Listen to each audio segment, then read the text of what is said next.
All right, welcome everyone. My name is Mark Rifkin. I'm the Linda Arnold Carlisle Distinguished Excellence Professor in Women's Gender and Sexuality Studies and Professor of English at UNC Greensboro. If everyone for the session can keep their mics and cameras turned off and pin their view to the speaker. Also, it would be great if everyone could refrain from using the everyone chat until we get to the Q&A portion. And then folks can, if they would like, submit questions through the chat, or you can raise your hand and if you would like to actually voice your question when we get to that point. Also, remember that the session is being recorded. So I'd like to note that where I am currently in Durham, North Carolina, is on Occaneechi, Tuscarora, and Saponi lands. And UNCG is on the lands of Kiawe and Sora peoples, as well as other Saponi peoples. This presentation is part of the Linda Arnold Carlisle Professorship, and I would like to thank Linda Carlisle and the Friends of WGSS for setting up the professorship. I would also like to thank WGSS and the English department at UNCG for co-sponsoring this series of panels. WGSS at UNCG was founded in 1972. It's one of the oldest in the country, and it has 3 degree programs, a bachelor's, a master's, and a graduate certificate program. I would also like to thank Lisa Levenstein and Kelly Taylor for their help in putting together and supporting this series of panels. Today's presentation is the final one in the series for this year. The previous ones from this year in New Working Queer and Trans Studies, in Indigenous Studies, Black Studies, and Latinx Studies are available on YouTube. So we have 2 speakers today. The first will be Summer Kim Lee, who is an assistant professor of English at UCLA. She is completing her first monograph, currently titled Spoiled: Hostile Forms and the Matter of Asian American Aggression, which traces the significance of hostility for contemporary Asian American artists and writers who challenge the expectation that their work should offer cathartic sites for healing and repair in the face of racist discrimination and violence. She has published and forthcoming work in ASAP Journal, Social Text, Post 45, Women in Performance, Asian Diasporic Visual Cultures in the Americas, GLQ, the Los Angeles Review of Books, the New York Times Magazine, and The Nation. Our second speaker will be James McMaster, who is Assistant Professor of Gender and Women's Studies and Asian American Studies at the University of Wisconsin-Madison. His current book project, Racial Care: The Asian American Case, reads performances of care in queer, feminist, and disabled Asian American cultural production for what they can teach us about anti-Asian neglect within the US racial colonial order. His writing is published or forthcoming in the Journal of Asian American Studies, American Quarterly, the Journal of Dramatic Theory and Criticism, TDR, Transgender Studies Quarterly, Women in Performance, and a number of edited volumes. And now I will turn things over to Dr. Lee. Hi, I'm going to share my screen first.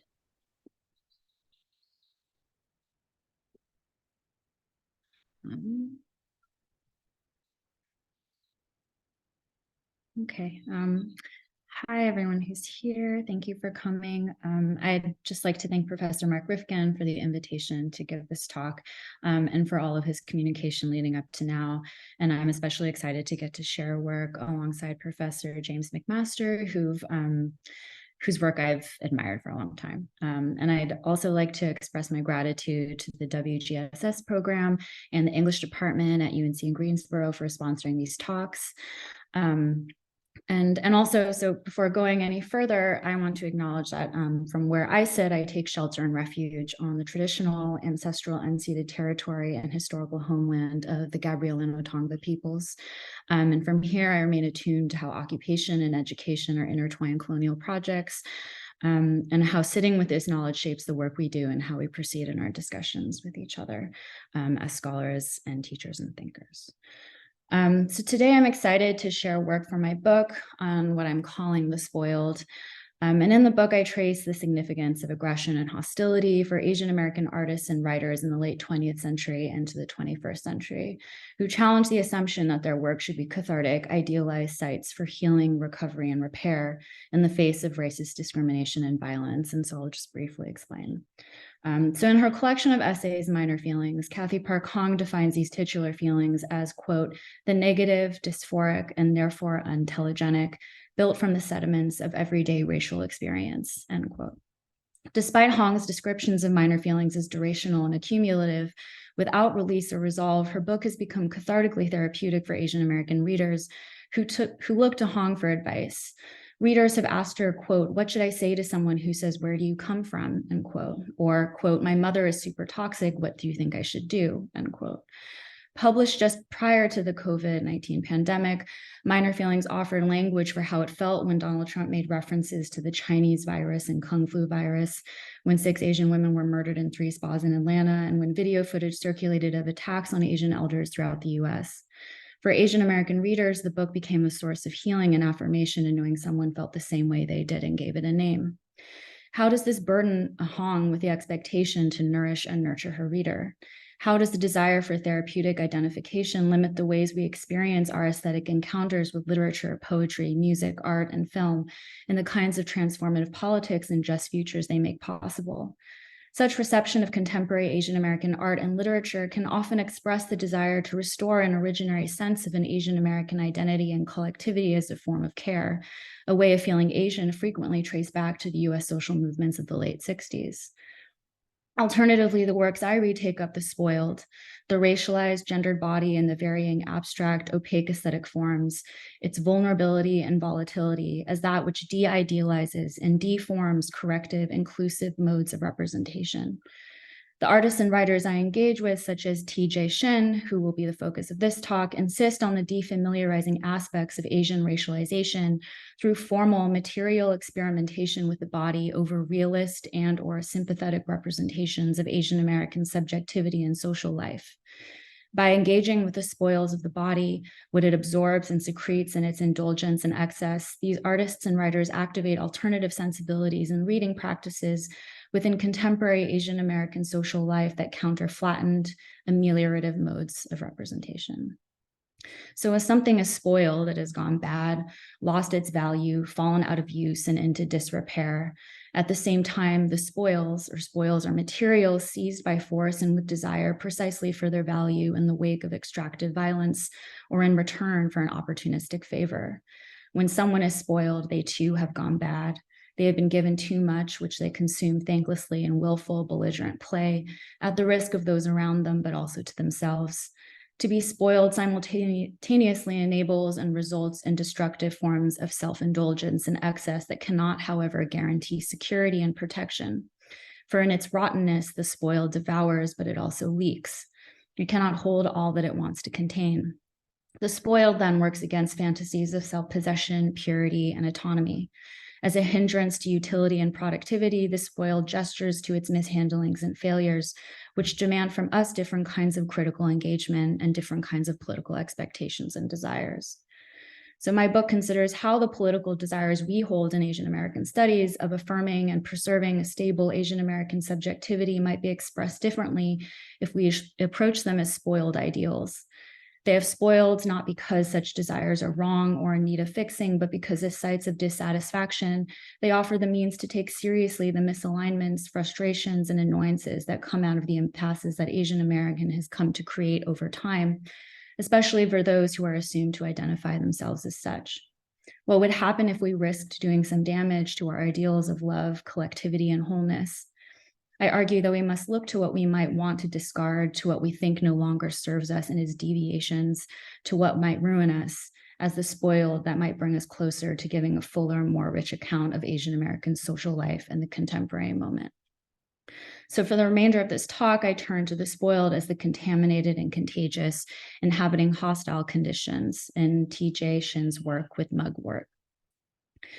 So in Hong King's The Vegetarian, It begins with a man, Mr. Cheung, trying to describe how his wife, Young Hee, had recently changed. Quote, "Before my wife turned vegetarian, I'd always thought of her as completely unremarkable in every way," end quote. He continues, quote, "The passive personality of this woman, in whom I could detect neither freshness nor charm or anything especially refined, suited me down to the ground," end quote. But one night she had a dream, and she had not been the same since. The next morning, Mr. Cheung found his wife throwing out all the meat, eggs, and milk from their fridge. From then on, she would not have any meat in the house. She refused to cook it or eat it. Thus begins this novel, told in 3 parts, each narrated by those who surround Young Hee, her husband, her brother-in-law, and her sister. Throughout, they are in turns disgusted, curious, frightened, and resentful of her sudden changes. Italicized passages are interspersed throughout the text, offering a glimpse into Young Hee's dreams and other visions that render her own narrative an impossibility, bored down to images and sensations in fragmented form. In these sequences, she sees blood, feels her clothes soaked in it, feels the squish of raw meat in her mouth and the terror of running in a dark wood. There's also a childhood memory of her father who killed a dog that the family then eats. While we are permitted these brief stays in her interiority, what most critics and scholars have noted is the opacity, refusal, and resistance of Young Hee's so-called passive personality in the midst of her violent experiences of sexual assault and abuse, as well as self-harm and purging, all of which pervade the text. These experiences are only told from the point of view of those who inflict violence or are complicit as bystanders, from those whose actions and behavior perversely blur the distinctions between humans and the animals they consume. They view Young Hee's vegetarianism as, quote, against human nature, end quote. And by the novel's end, Young Hee has indeed turned away from human nature as well as the human figure. Her passivity becomes a part of her vegetal metamorphosis into a tree that wants for nothing except water, sun, and air.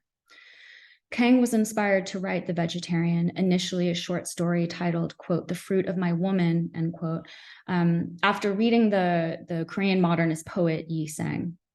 Under Japanese occupation in the 1920s and in Hangul, the Korean script banned at the time, he wrote, quote, "I believe that humans should be plants," end quote.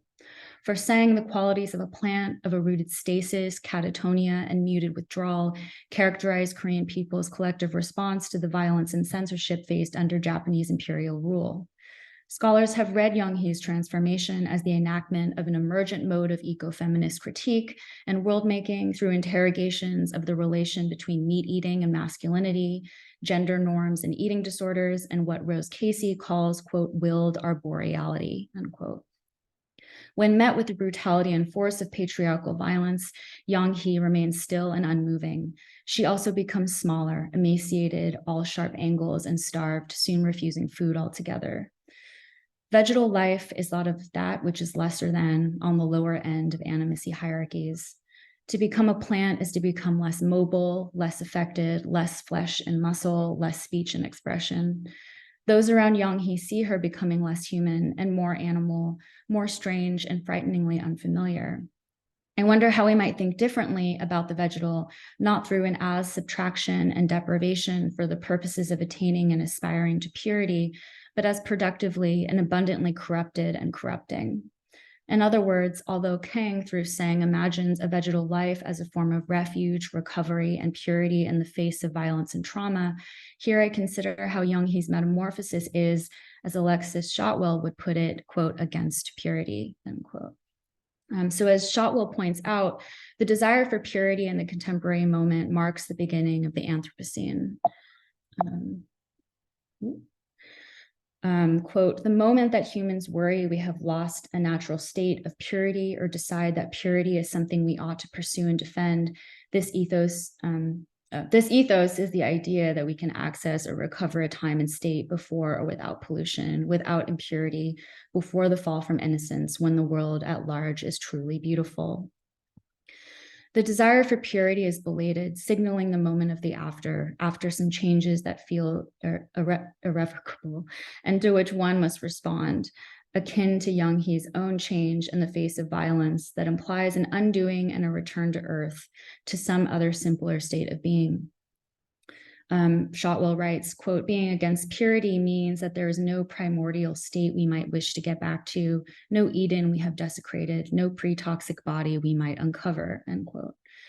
It is the inevitability of becoming a toxic body and the impossibility of becoming or remaining a pre-toxic one that preoccupies me here, and which artist T.J. Shin takes up in their multi-sensory exhibition, The Vegetarian, based on the novel, which was recently on view at the Bose in Calgary, and actually another iteration of the show just closed, or is, I think, closing this week at the Buffalo Institute of Contemporary Art. So Shin's iteration of The Vegetarian, composed of a 14-minute video essay, herbarium collages, incense, and digital prints, considers how the state of vegetal life, of inhabiting it, is more than mere bare attempts at production and survival. Shin takes seriously a realization Young-hee's older sister, In-hee, stumbles upon in the third half of the novel. While tending to her sister, who had been placed in a psychiatric hospital, In-hee acknowledges that although she had been spared their father's abuses, Young-hee, on the other hand, had not. Quote, only Young-hee, docile and naive, had been unable to deflect their father's temper or put up any form of resistance. Instead, she had merely absorbed all her suffering inside her, deep into the marrow of her bones. Now, with the benefit of hindsight, In-hee could see that the role that she had adopted back then of the hardworking, self-sacrificing eldest daughter had been a sign not of maturity, but of cowardice. It had been a survival tactic, end quote. So while In-hee had survived via deflection, Young-hee had carved out another way of living through her affectability and susceptibility. To say so is not to disregard the abuse Young-hee experienced, nor does it overlook how abuse presents the necessity of survival. Rather, In-hee's reflections offer a capacious reading of how Young-hee pushed for more than what In-hee could imagine for herself within the constraints of her life. Young-hee's absorptive capacities, her want to take in the dirt, the sun, the air, but not meat or other foods, is not a case for purity, but as mentioned, against it. And although Young-hee unsettles those around her with her non-responsiveness, they nevertheless sense that something is teeming within, that the violence she has experienced is there, just underneath the surface, growing into something perhaps more terrifying. What she has taken in has changed her, and does so in ways that play with surface and depth, but complicate the notion that her catatonic state is merely a symptom on the surface, correspondent with repressed trauma. Young-hee's metamorphosis is neither complete nor literal. Since we are granted access to everyone's voice but Young-hee's own, and since her own transformation comes with the relinquishment of speech, we cannot know, even by the novel's end, her nature. How then might we think of her change as incomplete, partial, compromised, and all the more perverse as such? Young-hee has not returned to some other pre-toxic state of an untouched, unviolated human body or plant, so much as she has become something else altogether, altered by what she has taken in, metabolized, harbored, and stored. So I keep this in mind as I spend the rest of this paper on Shin's The Vegetarian, which, like its source material, starts with a dream. It is a dream brought on by the consumption of mugwort. So mugwort, also known as Artemisia vulgaris or wormwood, is an aromatic flowering plant considered native to Northeast Asia and North Africa, but invasive in North America. It is a plant with many uses. It is a medicinal herb used in moxibustion, and when consumed, it can help with sleep and lucid dreaming with its hallucinogenic properties. It is used in shamanic practices, burnt as an incense for purification rituals and for warding off evil spirits. And named after Artemis, the Greek goddess, the plant is associated with the moon cycles, women's health, and childbirth. Expanding on mugwort's relation to reproduction, Shin's video essay titled Anthropology of a Phytomorphist opens with captions that tell of the Korean myth of the creation of the human species, catalyzed by the consumption of mugwort by a bear that turns into a woman, who then gives birth to the first king of Koreans. Mugwort is then that which mediates between the heavenly and earthly. Shin's video begins with magnified microscopic scans of a mugwort's leaf surface. This is the image, rendered at such close range as to appear almost downy, the textured softness of green fuzz. Actually, I didn't have that image here, I'm sorry. So these images are accompanied by a moist soundscape that hints at a tropical region, with the sounds of wet soil bubbling, or perhaps the droplets of water falling off vegetation onto a fertile ground. The video cuts to a shot of harvested mugwort leaning against a wall in a lab, before then shifting to footage of Shin and a scientist who handle materials in preparation for the mugwort leaves that sit in wait, as if just outside the lab's door. As these images play across the screen, the captions continue to tell more stories about mugwort. In 1827, Scottish geologist John McCulloch first introduced the term malaria to describe an unseen, undetectable airborne disease, quote, an insensible and imponderable poison, end quote, capable of attaching itself to solid substances like vegetation and human bodies. In 1967, malaria spread among the Chinese and North Vietnamese armies during the Vietnam War, and it was attributed to a certain kind of mosquito that hosted the single-celled parasitic disease, which was transmitted to the humans they feasted on. In order to mitigate the damage done, and as a part of the crucial medical advancements emerging from communist countries, but also the US during the Vietnam War, and other imperial military inventions in Southeast Asia, that scholars like Tui Lin Wen Tu has addressed, the Chinese initiated a secret military project, and this project called 523. So a pharmaceutical chemist in the project, Tu Yu, was tasked with studying traditional Chinese medicine, and from there isolated the bioactive compounds of mugwort to create a pharmacological drug called artemisinin, which became the basis for anti-malarial drugs. So the World Health Organization reports that the most widely used anti-malarial treatments to this day are artemisinin-based combination therapies, which are produced using pure artemisinin compound extract from mugwort. So all current strains of malaria globally can be treated with at least one of these active these ACTs that the WHO recommends. So mugwort is then a pest that suppresses and invades, and a cure that relieves the pain and discomfort of disease and ushers one's mind over the thresholds of wakefulness into other restful, expansive realms. And so as the caption states in a video, quote, an Asiatic cure or an Asiatic pest, depending on one's allegiance, end quote. So Shin worked on the vegetarian during an artist residency at the University of Buffalo. And while others in the residency working in bioart were interested in the preservation and optimization of the human body, Shin was interested in its compromise. In collaboration with a microbiologist, Shin extracted their DNA from their saliva and transfected it into a mugwort plant they foraged, blasting its leaves with a gene gun often used for agricultural engineering. Rather than consider the human body as a container or form of containment, they turned to the deformed plant as contaminant. So they then tracked how the plant under observation absorbed their DNA over time. Fluorescent microscopic scans revealed the plant's vascular nervous system as Shin's DNA seeped through its veins. In these images, Shin's DNA glows in neon green like toxic slime, like something sickly or envious, pooling and in some spots to look like small lesions or little galaxies spinning outward onto a leafy plain. The microscopic scan abstracts the mugwort leaf surface, no longer a green leaf, but a defamiliarized terrain that takes in Shin's DNA to become something unknown and new, reaching for something more than survival. Shin agitates the distinctions between a non-native invasive plant and their own racially marked Asian body. The work speaks to how, as an artist, they withhold the representation of their own subjecthood in their work by sacrificing parts of themselves to the plant. Either that or subjecting it to their own attempt and their own attempts at invasion, again, depending on your allegiance and depending on your point of view. In the video, Shin discloses, quote, afraid of leaving the lab with an invasive species with adverse side effects from mutagenesis, the lab instructed me to kill the leaves, end quote. In accordance with the lab's safety and health policies, upon completion of the project, they let the mugwort leaves dry up and die. But Shin notes, quote, they forgot mugwort is transgenic, transferring into the genes of other organisms to form other species, end quote.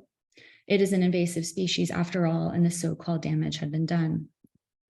Once the leaves dried out, Shin framed some of the leaves to make 3-herbarium collages like tokens and petrified sites of study, accompanied by plaques that quoted McCulloch's 1827 essay naming malaria, You Use Isolation of Artemisinin, and Kang's The Vegetarian. Moving across the plaques are mugwort's material histories of its own capture and context as part of a diseased, dangerous tropical terrain, as a cure and as the source of dreams. as a silent protagonist, source of unknowable inspiration. And of course, who is also put on display within these leaves is Shin themselves. So Shin also grounds up the dried mugwort, mixing it with ash to create an incense laid out in trails, which, like the trace of the plant's vascular system, outline the human body's nervous system. Hi, I'm Trisha. So nice to meet you. Does the body laid out before us, reminiscent of Ana Mineta's Silhouette series, mark Shin's body's absence? Is it even Shin's body to begin with, or an abstract anatomical rendering? Each day of the show, a trail of the incense is lit, and the artist's body, not in figural form, but in hazardous matter, once more is abstracted, mediated, and displaced, not through the portals of the microscopic, but sensed in a hazy, smoky, mind-altering contaminant as imponderable and invisible, the threat of contagion and disease. Shin agitates the ways the Asian body becomes a crisis for and a threat to public health, as well as the site of injury and harm of its own burning in plant-like flesh. Rather than outright refute the accusations implicit in the former, or problematically embrace the kinds of visibility and recognition conditionally afforded by the latter, Shin asks how such material corruptions make the marked Asian body as the not as the site of autonomy, self-possession, and personhood, but that which can only hang in the air until it dissipates. So in the interest of time, I'm just gonna jump ahead because I put too much. So although thus far I've been thinking about vegetal life, particularly through Yang-hee's turn away from the meat that Shin follows, I want to now turn back to think of that uneasy matter of meat. And this is just me trying to like think about these things stitched together. So Mel Chen writes, quote, "Meat is truly a weird thing. For one thing, it represents coreness, substance. There's the meat of an argument, its necessary grounds for operationality. When there is no meat, there is nothing of substance. And yet meat is itself a non-integrity. It is a substance whose member categories seem to vary as to whether they include insects, chicken, pork, or fish. It can be a cut of an animal, and these days what one calls meat can also be a vegetarian product shaped into a burger patty or a turkey. If meat is the grounds for an argument, then one is its inverse, and hence its quiet co-substantiator," unquote. So for Chen, meat's co-substantiator is air. If meat is the part of an idea you chew on, the central organizing principle of an essay or chapter, perhaps in the case of what you are presently hearing, there is no meat, particularly in this part, so much as there is air, what floats upward, wavering, heated, and hot in the midst of burning. So Chen wrote their essay that I'm quoting from, Fire and Ash, while the fires in California raged through the summer of 2020. And they were writing from the Bay Area. And at that time, the Bay Area didn't see sunlight for days for reasons other than its attendant gloomy weather. So meanwhile, in LA, where I am, we researched and purchased air filters for our homes and stayed indoors in the midst of warnings about air quality, at the same time that we avoided being indoors due to the spread and contraction of COVID. The indoors were not safe, and neither were the outdoors. So Chen writes, quote, "I don't want to be overly sweeping, but it really feels as if California's air has become something like meat, though I suppose the commonest metaphor has been that of soup, but it's getting real. And if the sky looks and if the air feels clear on a given day, we've had the exceptional luck of a meatless Monday." So I'm struck by this meaty air, by the air that has become thick, sticky, moist, and heavy with heat, with non-visible particulates of matter. What burns of humans, animals, and vegetation is reduced to ash and smoke, becoming nondescript meat burning in the air. Purity is not possible in such quotidian hostile conditions, and we are, as Shotwell writes, compromised and complicit, a part of that meat, a part of the air that coats our throats. By the end of Shin's video essay, they have turned towards their own dreams, where they imagine Yang-hee is beside them, telling them, quote, "We are both a cure and toxic poison, a transgression and miracle. We have never been alive, and there is a possibility of non-life. Annihilation is possible," end quote. So Shin continues saying, quote, "I go back with her into the cave as a bear into mugwort until there is no more organ, into the quietest whisper before time," end quote. But even the return Shin imagines is not really a return to mugwort, as some pure form, but to the fact and necessity of non-integrity, of encroaching relations among living beings in the contemporary moment where there are perhaps no more meatless Mondays. Thank you.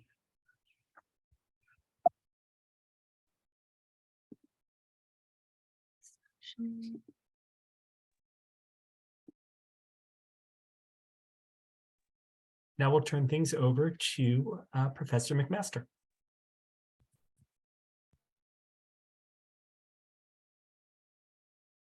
Can everyone see what I'm trying to share on the screen?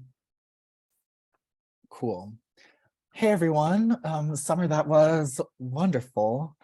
I'm James McMaster. I'm zooming in from Ho Chunk Land, otherwise known as Madison, Wisconsin. I want to thank you, Mark, for the work that you did to put together this panel and for the invitation. And I want to say that when I got to grad school, Summer Kim Lee was the cool upperclassman that I have never stopped looking to for guidance on how to do the thing that we're supposed to be doing in this profession. So it's super exciting for me to share this opportunity with her, and you can understand why I feel that way after listening to that talk.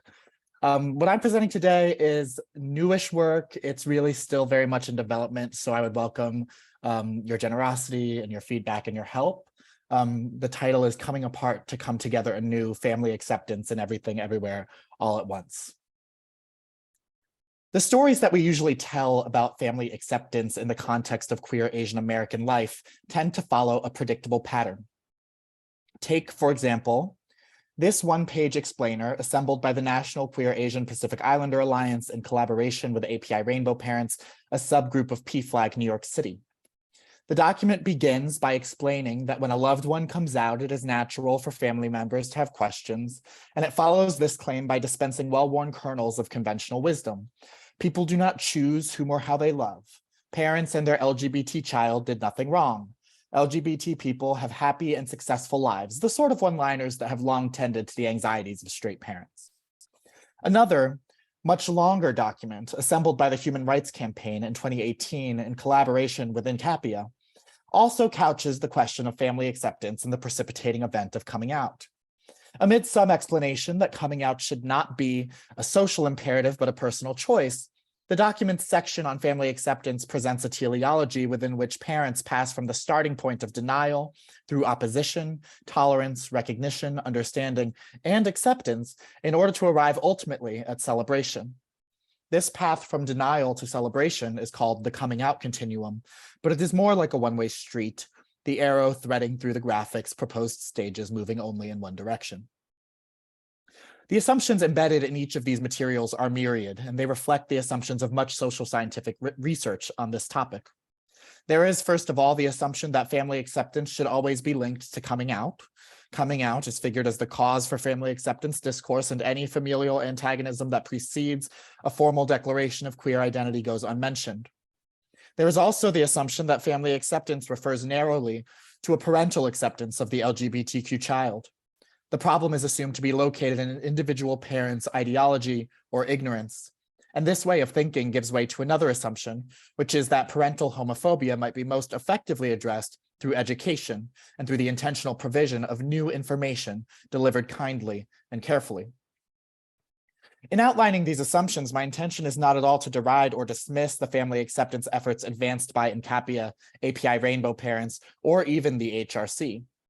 As Marcia Izumi observes in her contribution to the field-defining edited volume Q&A Voices from Queer Asian North America, groups such as these have provided Asian diasporic parents with greater awareness, more resources, and most of all, a sense that there are parents around the globe who love their queer and transgender children and are courageously willing to stand up for them. The queer Asian American family acceptance movement is no doubt doing invaluable work to sustain queer Asian American life amid the atmosphere of violence that Eric Stanley identifies as the condition of trans queer of color existence. And after all, as Eve Sedgwick famously wrote, advice on how to help your kids turn out gay is less ubiquitous than you might think, even as the scope of institutions whose programmatic undertaking is to prevent the development of gay people is unimaginably large. Queer of color critique, however, has largely neglected movements for family acceptance. The analytic has only sparingly supplied such movements with theoretical resources directly applicable to their work. Whereas Asian American studies is perhaps overcrowded with attempts to understand intergenerational dynamics of recognition and misrecognition, one wonders whether the discourse of family acceptance might be too distant from queer theory's driving emphasis on anti-normativity to secure a place in the critical conversation. It isn't sexy to desire the family form. It isn't very queer either. And yet, as E. Patrick Johnson's queer theory reminds us, to dismiss family acceptance as too affiliated with the family form's homophobic harms would be to undermine the ties that bind queers, women, and elder immigrants of color within ever more necessary relations of care. Against such an undermining impulse, queer of color critique must attend critically to such caring relations in order to offer more honest and complex renderings of how those relations structure and foreclose family acceptance itself and queer Asian American flourishing by extension. My aim with this presentation, then, is to contribute to the queer Asian American movement a theoretical infrastructure supple enough to describe family acceptance as the complex psychosocial problem it is, a problem of ambivalent attachment, intergenerational trauma, and multiplicative consciousness. I offer an extended reading of the Daniels Oscar-winning film, Everything Everywhere All at Once, slow walking through the film's family acceptance narrative from beginning to end to outline the forms that family disintegration and reintegration take. For Ramsey Fawaz, attending to form in queer cultural production makes us better able to concretize aspects of gender and sexual nonconforming life so they become conceivable in the mind's eye. And this affordance of cinematic form is especially salient when what we wish to concretize and make conceivable is something interior or abstract, like a psychic shift or a constellation of seemingly intractable social relations. By focusing on the film's formal depiction of disintegration and reintegration in and among its major characters, and drawing on the work of Lauren Berlant, I offer an alternative to the rendering of family acceptance that appears in the documents with which I opened this talk. Against a vision of family acceptance as a teleological process in which an individual immigrant parent is moved toward the celebration of queerness through intentional engagement and education, I argue that Everything Everywhere All at Once uses cinematic and narrative form to model family acceptance as a shared psychosocial process through which kin must come apart inter and intra-subjectively in order to come together again, anew. As Berlant notes, disintegrated existence can provide a necessary transition into other ways of being in the world. I realize that in taking Everything Everywhere All at Once as my object of analysis, I risk entering into an already oversaturated critical field, but my purpose is to make a theoretical offer around family acceptance that has the potential to resonate within and beyond the Academy. And so the film's ubiquity, its legibility to queer Asian Americans and their parents, makes it ideal for my aims. Everything Everywhere All at Once's family acceptance plot begins with its very first scene. All three members of the Wong family, Waymond, Evelyn, and their daughter Joy, are shown singing karaoke in the reflection of a small round mirror. Audiences will eventually come to realize the significance of the mirror's circular shape. It evokes the everything bagel that appears later in the film as a symbol of psychic disintegration and suicidal ideation. It also evokes the googly eyes that act everywhere in the film as symbols of enlightenment, mindfulness, and compassion. Two sides of the same circular coin. All three members of the Wong family look happy in the mirror's reflection, especially the effusive Ki Hui Kwan's even more effusive Waymond. But then Evelyn, Michelle Yeoh, puts her hand over her Joy's mouth. She stifles her daughter's voice for reasons unknown, and then, just as inexplicably, she removes her hand. As Joy attempts to express herself, Evelyn obstructs her, and then doesn't. This dynamic repeats across the film. The first of these repetitions takes place in the primary universe of Everything Everywhere All at Once, which is the universe of laundry and taxes. Laundry here stands in for racial gendered service and reproductive labor. Taxes stands for indebtedness to the state and a precarity produced by anti-Asian administrative violence. The Wong family is planning to host a Lunar New Year celebration for their customer community. The central conflict is that Joy desires to bring her girlfriend Becky to the event, but Evelyn would rather she not. Evelyn blames this decision on her father, Gong Gong, insisting that his ways are old world and he won't be as open as she is to the idea of his gay granddaughter dating a white girl. When moments later, Joy tries to solve this problem by confronting and coming out to her grandfather, she struggles to find the Cantonese she needs to do so. Evelyn takes the opportunity to intervene. Becky is a good friend, she explains, erasing her daughter's relationship and queerness at once. As in the film's opening shot, Evelyn silences Joy's self-expression, which is already encumbered by intergenerational misrecognition and linguistic alienation. Established here is the conflict that drives the film's family acceptance plot. Asian immigrant mother, unable to get past the obstacle of old world father, struggles to accept her own queer daughter. Here, family acceptance is framed not just as a queer problem, but as a queer diasporic problem, a problem whose solution, the film proposes, might be found in the metaphor of the metaverse, of the multiverse. We are first introduced to the multiverse by Alpha Wayman, a visitor from the Alphaverse, the first universe to make contact with other universes.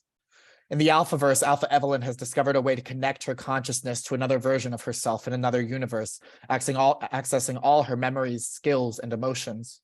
This process is called verse jumping, and the practice quickly becomes a metaphor for technologies of self-making that require a subject not to sympathize with another by walking in their shoes, but by mentally locating oneself in realities other than one's own as a way to multiply one's consciousness and capacities. The problem posed by this metaphor, however, is that verse jumping comes at a cost. It threatens to shatter its subject, splitting her amongst her multiple realities such that she cannot sustain coherent selfhood in any of them. To verse jump, Alpha Wayman explains, is to make the mind into something like a clay pot holding water. Every jump opens another crack, causing things to leak through. The film gives two forms to this risk. Evelyn's face splintered across a pane of shattered glass, and the inimitable character of Jobu Tupaki. In the Alphaverse, we learn Alpha Joy was an exceptionally talented student of verse jumping before her mother turned her into a cautionary tale by pushing her talents beyond their limits, causing her mind to fracture. Unmoored from meaning and material reality, Alpha Joy gave way to Jobu Tupaki.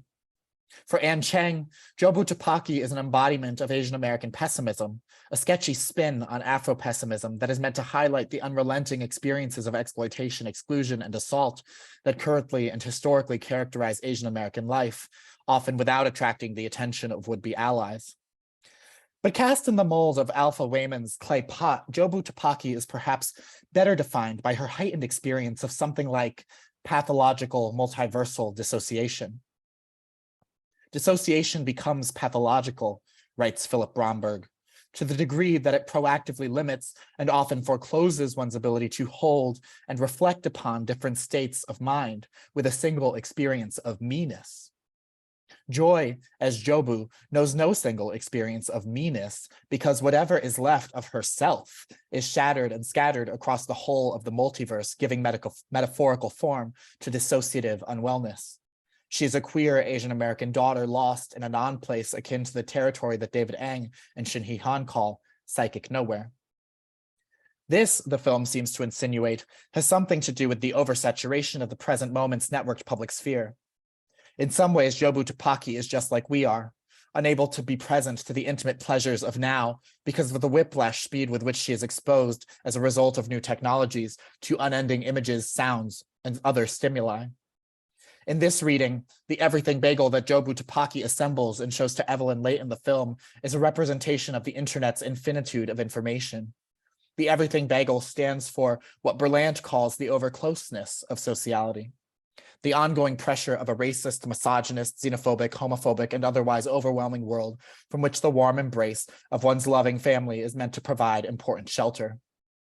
For this reason, the everything bagel also evokes the specter of suicidal ideation in Joy as Jobu. For, as Berlant observes, suicidal ideation is often a mask for an affective sense of the radical incoherence and impaired action that subordination produces. This is where the detail of Evelyn's tiger parenting becomes especially important. It was not enough for Alpha Evelyn that Alpha Joy was talented, she needed to be the best. This almost cliche form of Asian diasporic intergenerational pressure gives ethnic specificity to Joy's experience of familial subordination. It is what produces Joy as an Asian American daughter akin to those that appear in the writings of scholars like Ang and Han and Aaron Kwei Ning. Joy as Jobu is a split subject, a good Chinese daughter in one world, a bad queer kid in another. She is a model minority turned murderer, willing to kill others and herself, but we cannot forget that she is also nothing other than a queer Asian American daughter desperately scouring the universe for a version of her mother that will accept her, understand her, and love her in the way that she needs. Thus, it becomes Evelyn's charge within the logic of the film's family acceptance plot to become the mother she must in order to save her joy and the multiverse from Jobu Tupaki. Evelyn must come apart so that she and her daughter may come together anew by engaging in what Berlant calls the process of loosening the object. How do you change the kind of inconvenience you represent to others? Berlant asks in The Inconvenience of Other People. How does a recalcitrant parent become an accepting one? For Berlant, the answer is to induce transformations from within relations to the object. If Joy's object is her mother's love, Evelyn's cruel optimism is pointed at her father. Near the beginning of the film, when Evelyn first attempts to verse jump, memories of her life flood the screen. Born a girl, she is never not a disappointment to her father. We watch as she leaves China to come to the United States with Waymond, which her father experiences as an act of abandonment. The scenes clearly cast Evelyn's inability to accept her daughter's queerness as an outgrowth of her own ongoing struggle to secure family acceptance for her own divergent ways of living. Evelyn reckons with this reality throughout the film, but not by relinquishing her object or by simply replacing it, as if either is ever truly possible in relation to one's father. Rather, she enters into transformative relationship to her object, to her father, across the multiverse. Multiple times throughout the film, Alpha Gong Gong urges Evelyn to kill Jobu Tupaki, to let Joy die. It is a command that reeks, metaphorically speaking, of a common anti-queer conservatism. Kill queerness before it undoes the very fabric of society as we know it. And though the existence of all life is at stake each time Alpha Gong Gong issues his injunction, each time Evelyn refuses to follow through. Consider, for example, the climactic battle scene that comes about near the conclusion of the film. Joy, as Jobu, is attempting to end it all by throwing herself into the black hole of the everything bagel, and Evelyn is trying to stop her. Armed enemies attack Evelyn. They shower her with bullets, but Evelyn stops the bullets in midair, transforms them into googly eyes, and sticks one to her forehead. The move evokes The Matrix in order to move past that film's embrace of a violent Christian savior narrative and toward a more Buddhist approach to the problems embodied by Jobu Tupaki. Buoyed by Waymond's love, which becomes an affective infrastructure in support of transformation, Evelyn battles the darkness of nihilistic aggression with the light of loving kindness across multiple universes. She makes things good and gay with a hot dog-fingered Jamie Lee Curtis. She reunites an imposter chef with his enabling raccoon. She gives a creepy white guy a sniff of his lost wife's old perfume. She satisfies another man with a spanking and a ball gag. In sum, Evelyn handles her would-be attackers mindfully. She counters Jobu Tupaki's desire for suicidal disappearance with radical presence. Having come apart to expand her consciousness and capacity for acceptance, it is this radical presence that marks Evelyn's coming together again anew. But then Evelyn is confronted by Gong Gong, her father, her object of cruel optimism and obstacle to family acceptance. Let her go, he demands, keeping Evelyn apart from her daughter with the strength of the steel apparatus that enables his movement. But Evelyn refuses. I can't, father. I am no longer willing to do to my daughter what you did to me. How did you let me go? How on earth did you do it so easily? Evelyn introduces her father to Becky as Joy's girlfriend, righting a wrong. It's okay if you can't be proud of me, Evelyn tells Gong Gong, because I finally am. Having disentangled herself from her object by relating to its contradictions across multiple realms of consciousness, Evelyn is now better able to rise to her daughter's mountain of unmet need. Released from the desire of her father's approval, Evelyn is free to rescue her daughter. But Joy as Jobu is revealingly resistant to rescue. She strikes a fighting pose. Evelyn responds with an open posture. The film cuts from universe to universe as Joy as Jobu attacks her mother, who absorbs her aggression in turn, redirecting it, blocking it, refusing retaliation of any kind. It is a classic psychoanalytic scene between mother and child, and all the while, the two women inch nearer to the bagel, which sucks them so far into its gravitational pull that they begin, again, to disintegrate. Evelyn screams, I am your mother. She holds Joy. Gong Gong holds Evelyn. Waymond holds Gong Gong. This is the family resisting disintegration by reintegrating in its own interests, its relations rerouted towards survival, which in fact requires acceptance. Back at the Wong family laundromat, Evelyn and Joy are having it out in the parking lot. Joy talks about how she and her mother are each other's objects of cruel optimism. They should just relinquish their attachment, part ways. Against unidirectional narratives of family acceptance, Joy's reticence here is a reminder that family acceptance also depends on queer children accepting their families, despite all the damage they've already done. Parental apologies require forgiveness. New scripts for relating to one another can feel awkward at first. Fortunately, Evelyn, with all she's gleaned across the multiverse, knows just what to say. While she can be everything, everywhere, all at once, she will always choose to be with her daughter. If nothing makes sense, if nothing matters, there is still the pleasure and the treasure of precious time spent together. At this concluding moment of the film, Evelyn has worked at great pains to stretch, split, and expand her consciousness beyond its prior limits. She's risked her sense of herself and her relationship with her father, restructured the psychosocial infrastructure of her everyday life to become who her daughter needs her to be. She has traveled across the multiverse, from the paranoid schizoid position through the depressive position to arrive here at reparation and reintegration. Joy has too. Both women and the rest of their family have come apart to come back together anew. In putting forth this vision for family acceptance, Everything Everywhere All at Once ultimately explodes the normative liberal approach to the problem. It places the pressures of immigrant life in relation to the overwhelming effects of networked media and locates both at the root of a certain queer Asian American nihilism, dissociation, and unwellness. It transforms a problem of individualized ignorance and education into a problem of ambivalent intergenerational attachment. Family acceptance here does not merely refer to a parent's avowal or disavowal of their newly out queer child. Rather, it is a way of talking about how the entire psychosocial fabric of a kinship structure must be unraveled and rewoven in order to accommodate the infinitude of queer diasporic expression. What we gain from this reading ultimately is a more honest approach to the subject of family acceptance and a necessary reckoning with the reasons why family acceptance in the queer Asian American case can often feel like science fiction, otherworldly, impossible, and yet somehow not. Thank you.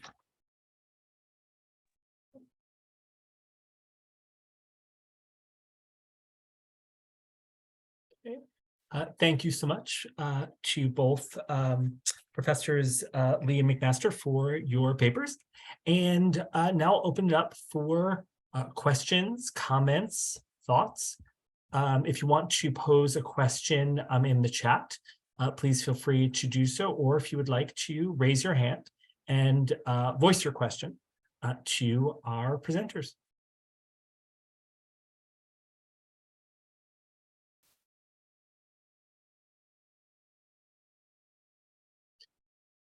So while folks are sort of chewing on things and thinking, James and Summer, I'm wondering if you have any questions for each other. I have like 7 questions for Summer, actually. I just thought the paper was so interesting and so great, and it's moving in a direction that, you know, Asian American studies, and particularly our sort of performance studies oriented corner of Asian American studies really needs. So I think, you know, kudos, jealous. I'm going to ask a question that I asked Vivian Huang last night at a book celebration that she was giving, which is that I feel like I've noticed in, you know, queer, feminist, Asian American studies, but also performance studies more broadly, a kind of movement that you have been a part of toward anti-sociality, asociality, and other similar social textures. I'm thinking of you, I'm thinking of Vivian, I'm thinking of Christina Leone, Tina Post, Zine Yao, and I'm wondering like what you think that is about, why it's coming out in this historical moment, and like what it asks the rest of us to participate in. Thank you for that question. I was there when you asked that question, and I was thinking about it also. And I also have questions for you, and I loved your paper and your reading. And I think it ties into things that I'm thinking about also. That's all to say. I have a question for you too after. But I think that I mean, one of the things that I had been trying to do while working on the book was to think about these turns to refusal. And another point of reference for me for that, I think for both of us, is a special issue of Women in Performance on Performing Refusal, co-edited by Lily Mangesha and Lakshmi Padmanabhan. But I think, so I've been thinking a lot about that kind of the turn to refusal and disaffection, inscrutability, the deadpan, what all that work is theorizing in really rich ways. And what I have been trying to do is sit with that and think about what comes after that. And so, so I don't know if that directly answers the question, but I've been thinking about that the moment that we're in requires then a question of what happens after the refusal, of what happens after the saying no, what happens after the refusal to give that kind of emotive expression that's expected of us as social beings in the world. One of the things, I feel like I said, there was like one line in an interview with Fred Moan and Stefano Harney in the Undercommons that made me think about it. Was they said something like, refusal is what we do because of them, but what do we keep for ourselves? And so I was trying to think about what it is that you keep for yourself can be actually about that kind of hostility and aggression, which is why I think it was like me trying to think of like one step further in that for me was thinking of, okay, like how is it that that's not something that needs to be just directed inward or pathologized as like, I think we're so used, hearing the pathology of like the self-hating Asian or whatever. But I think I'm more interested in thinking about what happens when it's moves outward. And to me, that felt like something that really disrupts also those distinctions between passive and active. I'm actually not sure how much sense I'm making right now, but one of the things I also wanted to think about is I'm really interested in all the readings of Kleinian reparation that actually really point out how much of her understanding of reparation requires hostility and destruction, and that when you love an object, you also risk damaging it further. And so that to me was something that I feel like maybe gets left out of conversations around care alongside the what comes after refusal. So to me, I thought that what I'm thinking about is how is it that something like hostility and aggression makes us sit with the moment of refusal, but then think what happens after, what do we keep for ourselves after we've decided to say no? And that the deciding of what to keep for yourself can be damaging, can be selfish, can be all of those things. And that's why the spoiled to me seems, I've been working with that as a way of sitting with it. Again, I'm not sure how coherent that was, but I think about that question a lot. And related, then I have a question for you too, that I really love how you have in your work and in your book, which I'm really excited to read when it's out, is thinking you're adding texture and nuance precisely to thinking about care, particularly as it emerges within Asian Americanist critique. So I'd just love to hear you in relation to your reading of Everything Everywhere All at Once, like speak more about how you want to expand or be critical of certain kinds of iterations of care, especially in how they come up in Asian American studies or Asian racialization, because I think that's such an important part of your work. So yeah, thanks for that question. I mean, so the book, Racial Care, the Asian American Case, the project there is to look at these performances of care as they appear in, queer, feminist, and disabled cultural production, to think about what I'm calling anti-Asian neglect, right? And I'm trying to theorize that as a sort of outcome of the way in which, under multiculturalist white supremacy and in the 21st century, anti-Blackness and settler colonialism have been enabled to take up space by virtue of their claims to exceptional suffering, in particular ways that I agree with and that I support. but that leave Asian Americans and Asian American politics, cultural politics, sort of on the back burner of the US political imagination. And then the book is sort of investigating what happens under those circumstances, and how can Asian Americans tend to one another in deeply problematic ways, as your gestures toward care have already suggested, but also in ways that require them to remain accountable and supportive of, other minoritarian groups that don't fit within the rubric of Asian America. And so there's this double bind that gets produced for Asian Americans in my book. There's an overwork that's there, and care is, on one hand, it is the thing that is life sustaining, that is reproductive of a certain kind of racialized culture and life world. And on the other hand, it is the thing that is imprisoning of Asian American subjects who are in need of care, but have only are forced into the kind of relations that, Yao and disaffection is precisely guarding against. Even and especially when the strategy of disaffection is off limits because of the threat of violence or something like that, right? I think that the way care shows up in the Everything Everywhere All at Once piece is by I was trying to write away from the book, but the book sort of bled into this paper, in that what I'm really talking about is that family acceptance, the mainstream discourse, at least as it appears, in federal organizations like in CAPIA or other queer organizing spaces, is so individualized. And what I'm trying to suggest is, one, that the individual is not what the movement tends to think it is, right? It's sort of like internally incoherent. It's sort of split in a number of ways. It's, everything Everywhere All at Once suggests that it is. And also that the only way to sort of render something like acceptance for the queer intergenerational Asian diasporic family is to fundamentally restructure all of the caring relations that constitute that family, such that the thing can disintegrate into something and then reintegrate into something else that could potentially sustain someone like Joy. But I don't know if that answers your question. No, But thank you for it. Well, the couple of things that I'm thinking of, and again, for folks who are here, please feel free to pose questions in the chat or to raise your hand if you'd like to pose a question.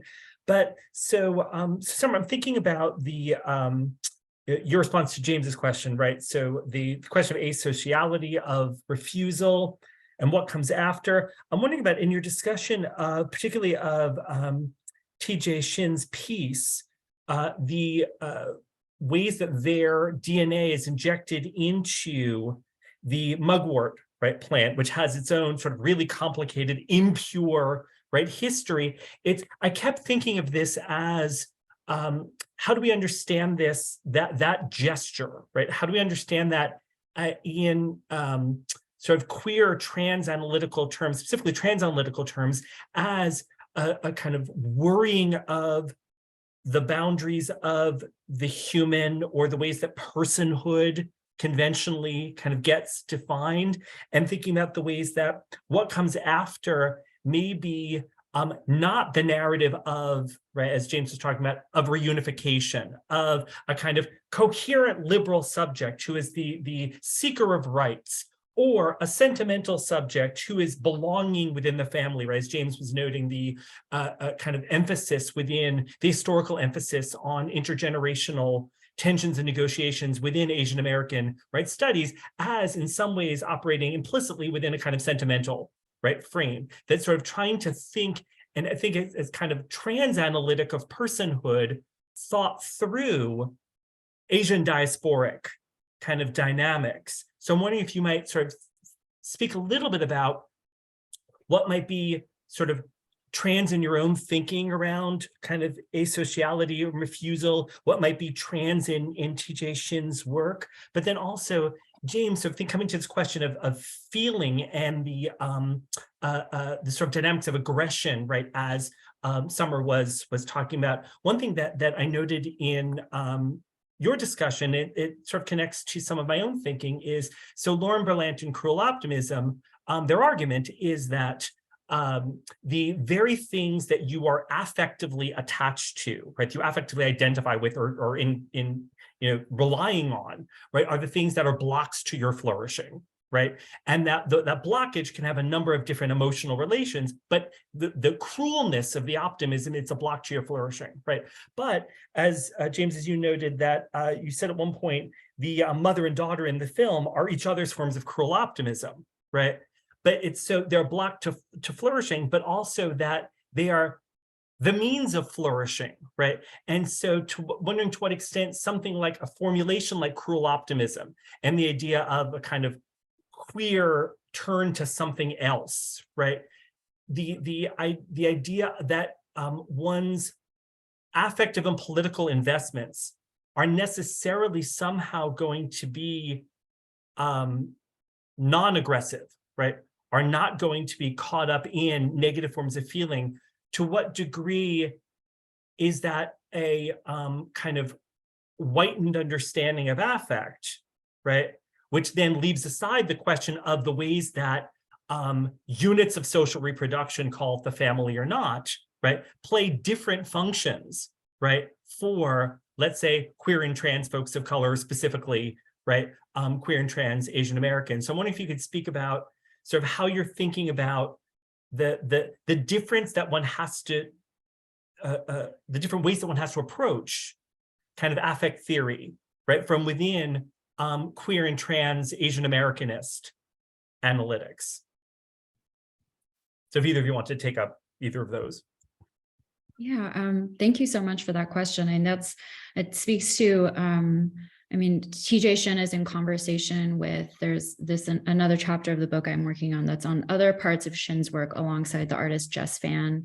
And what I think about with particularly Jess Fan's work, and I think this speaks to the question, is he and I had like a Zoom and we were talking about his work. He's an artist who is trained in glass work, but does a lot of work with biological materials. So he has work where he creates estrogen from his mother's urine, or he like grows melanin in a lab and injects melanin into these like glass work. So just thinks about biological materials removed from their context. And what does that mean to think about these materials separate from a certain kind of social life that they move through and traffic in to kind of reinstate certain kinds of categories of difference, like gender, race, and sexuality, or sex, right? So, but one of the things that he's thinking about, that I'm thinking about through all of this too, is that he said something about how he said that wounding, he's interested in thinking about sites of wounding and injury as they are also necessary to thinking about trans subjectivity.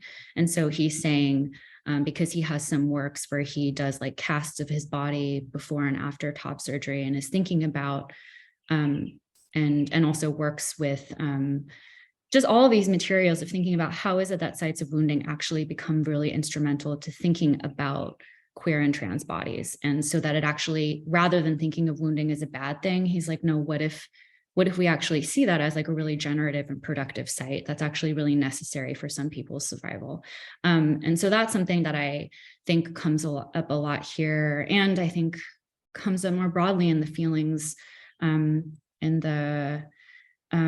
scholarship by Hill Malatino or Kaji Amin or Cameron Awkward-Rich, who are really interested in thinking about dysphoria, or these bad feelings that are a part of transness that need not be seen as undermining or undercutting any kind of sense of one's own self, but that actually can be a part of what you navigate, and instead of disavowing. So I think that that's maybe, in that way, I've been thinking about wounding and injury, precisely because I also want to be careful of not having transness only become something that operates on the level of metaphor. And so that is why someone like Jess Fan's work or Shin's work is useful or helpful to think about in relation to trans of color critique specifically. And so one of the other things that I think about with TJ Shin And Jess Fan, this other artist, is also thinking of plasticity and trying to keep in mind the critiques of plasticity that are needed.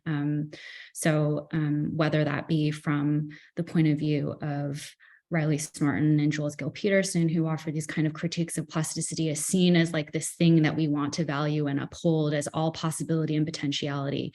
But for, Gill Peterson, for Snorton, and also I would include Zakiya Iman Jackson, right? That plasticity has this other kind of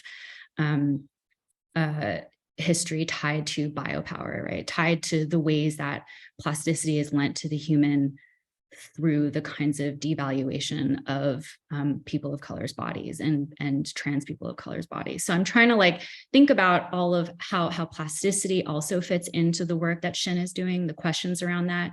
And again, wanting to step back from then being like, well, the plasticity is there and that's the potentiality and that's the good thing. Like I wanna be careful of that and not end with that plasticity, but keep in mind how precisely like Shin's questions of the transfection of themselves into the mugwort necessarily brings in questions of violence, and which is also why I find it really fascinating of needing to bring in that history of the creation of anti-malarial drugs that are themselves tied to war and imperialism. So a rambling answer, but definitely things that I'm thinking about, particularly in terms of wounding and injury as actually requiring and needing more nuance rather than just mere recognition itself. And part of what I'm hearing what you're saying is also then thinking about the ways that various kinds of bodily possibilities and relations, right? Relations with other persons, relations with non-human entities are also capacitated through dynamics of violence, right? That those relations, the impurity, right? That if one thinks about this particular trans artist's relation with mugwort, one then put back into, right, histories of war in Asia in which, let's say, the US has participated, right? So that the capacity for bodily change or reimagination or other kinds of subjectivity is not then, including trans subjectivity, is not separate from those larger histories, right, of violence, which have been so crucial within Asian American studies. Attending to them has been so crucial within Asian American studies. Yeah, that's a really helpful reading and way of putting it. Thank you.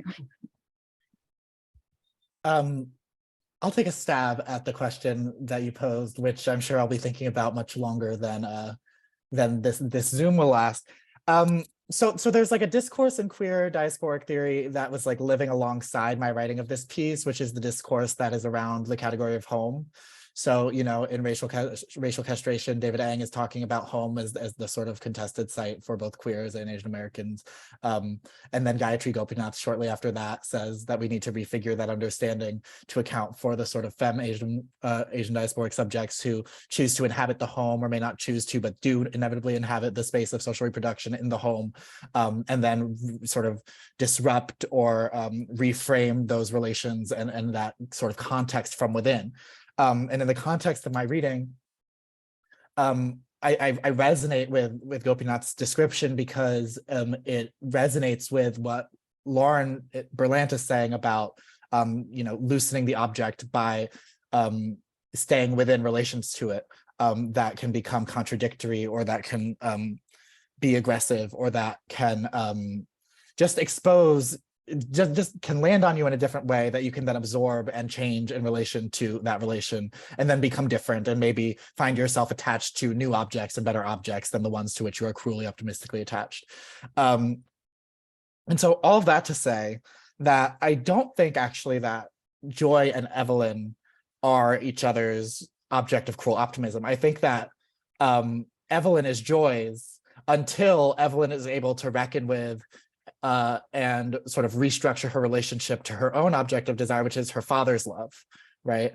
But to get to this question about, those sort of racialization of affect theory, or how we can use affect theory to think about these sort of intimate racial relations, for me, to really answer the question around how Evelyn deals with her relationship to her father and sort of re-inhabits it in a different way, would require more than the film gives us, or like a more adventurous reading than the film might welcome, in that it would require us to like attend to the sort of transnational sort of dynamics around, you know, migrancy. Why is Gong Gong suddenly in the United States when he was previously abandoned in China, right? What does it mean that they're sharing what seems to be a very small, very cramped, very over close, to use Berland's phrase, space in the laundromat, which is the place where they also work, right? So all of those sort of, you know, Asian American studies tendency to think sort of at the macro scale about empire and war and all of those things, they're there, I think, in the relations, but I don't think the film really feeds them to us. We'd have to read into that. And there's a question from Alicia Lovelace. Thank you both for your talks. Summer, I'm wondering how, if you relate the idea of wounding with spoiling. Yeah, thank you for the question. I think I think about them in relation to each other. I think in actually precisely the ways of that. I think, for example, like Jess Van talks about sites of wounding in his artistic practice, and I think related to, Mark, what you were saying of that actually speaks to this like broader context of certain kinds of possibilities or even necessities of violence and damage in relations with others. So I think about how, and I think this also goes back to the different kinds of iterations of spoil that I'm thinking through. That spoiling is about, you know, something rotting or going bad, but that it also is about a kind of self-indulgence or a kind of excess or appetite of oneself. So thinking of, in that case, right, if we thought about them in relation to each other, that wounding need not mean something like going bad, but it also could be something that you do for yourself. And so something like whatever kinds of ways that you want to feel in your body, requiring wounding or not, as also understanding another kind of instance or institution of spoiling, right? And I mean, and another example, because I think I think, Mark, what you brought up is something related to James's question about the antisociality or asociality, that I'm also trying to think about how hostility and aggression are still actually about certain desires to be in social life in a particular way, that I think they just might not feel good all the time or might be off-putting for people, but that it is always a possibility of it still requires like you relating to another or you demanding a certain kind of recognition from another person, whether or not that fails or whether or not they want to give that to you. Like thinking of even another series of Jess Van's work, it's called the Diagram series, and he'll ask friends, lovers, ex-lovers, collaborators to his studio, and he'll take casts of different anatomical shapes of their bodies. And then I was really interested in how he then will like make these, he'll cast these molds, he'll duplicate them, slice them in half, cut them, duplicate them, flip them over.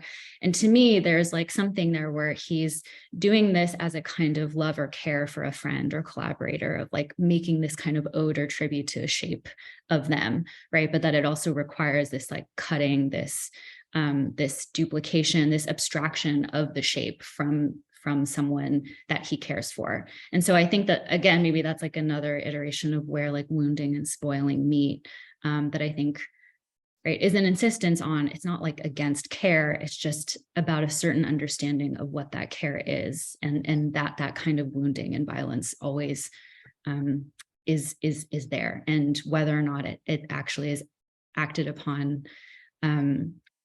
is not necessarily a question so much as that it has to be something that is always figured into your relations with other people. And part of what I'm taking some from what you're saying and what James was saying before is then also if that to thinking about refusal, it's refusing, if you're refusing to be a particular kind of subject, right? A particular kind of political subject or a particular kind of familial subject, a particular kind of affective subject, then that refusal, right, opens up, right, other kinds of possibilities in affective relations, but then the sort of struggle with the kind of subject you were supposed to be, right, is present kind of within those relations, potentially as aggression, potentially spoiling, potentially as rupture, right? That care then is not, what part I'm hearing what both of you are saying is that care is then not necessarily a good feeling, right? Because it may require not being the subject, that refusing to be the subject in either consciously or not, that you're supposed to be, which then engenders, right, forms of negative relation, even though that the subject you were supposed to be that what scripted that subject may be relations of violence, right? So it's not that then care does not get you away from violence, but it may be a way of talking about how to be in relation amid the refusal of the kind of subject you're supposed to be, whether it's the racial subject, the gender subject, right, the classed subject, the national subject. But we do have 2 questions. Actually, no, just one is a thank you, one is a question. Much love to both of you for the this is Evan Sakuma. Much love to both for all the scholastic labor and care being shared with us. Quick question for James. Have you done any ideations revolving around Wayman from Everything Everywhere All at Once and how he factors into the unraveling reweaving of the psychosocial fabric of queer Asian American kinship structures, specifically thinking about his character as a type of foil to Gong or his asociality as affect? Yeah, this is a really good question because it just points me to the stuff that I would have and maybe should have included in the talk if I had more time and space, right? Which is to say that I think you're right that Wayman does function as a kind of foil to Gong Gong. He functions sort of as like the middle child in relation to his daughter and wife, in that he does all the diplomacy, he modulates all the affect that passes between them to the best of his ability. His sort of doppelganger, Alpha Waymond, initiates the whole process that I'm calling family acceptance in the film. And then he later on in the film sort of initiates Evelyn's transformation from the Matrix to what I'm thinking of as the sort of Buddhist moment of enlightenment that enables her to have the kind of loving kindness with which she needs to treat her daughter, whose violence is totally produced, as you're saying, Mark, by the care that she experiences but doesn't know what to do with in relation to her mother. So yeah, I do think that in some ways, Waymond is, or maybe just builds, what Berlant might call the sort of transformational infrastructure that enables the family to risk disintegration in order to be able to reintegrate in a different, rewoven way. So that's what I would say in response to that question. Thank you. Are there any further questions from anyone?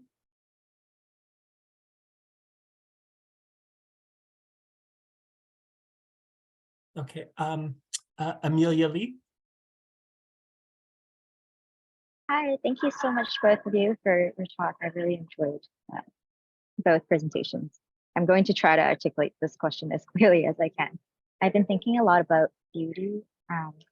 Summer, you mentioned Tui Lin Tu's work, and I'm thinking about her most recent book, Experiments in Skin, which sort of ends on this note of beauty as, of course, concealment in sort of like the conventional ways, right? But also potentially as gesturing, I think, to like different networks of care, right, that are sort of necessarily defined by like American and militarism, but also not limited to that.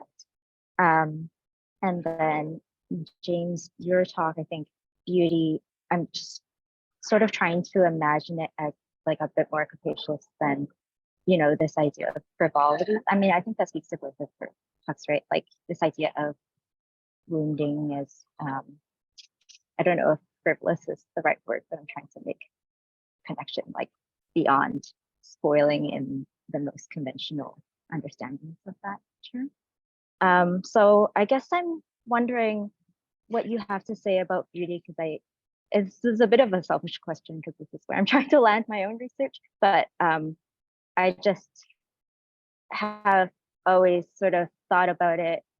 I mean, I haven't thought about it, but I feel like the way that beauty's been spoken about is sort of as this frivolous thing, potentially dangerous because of its frivolity.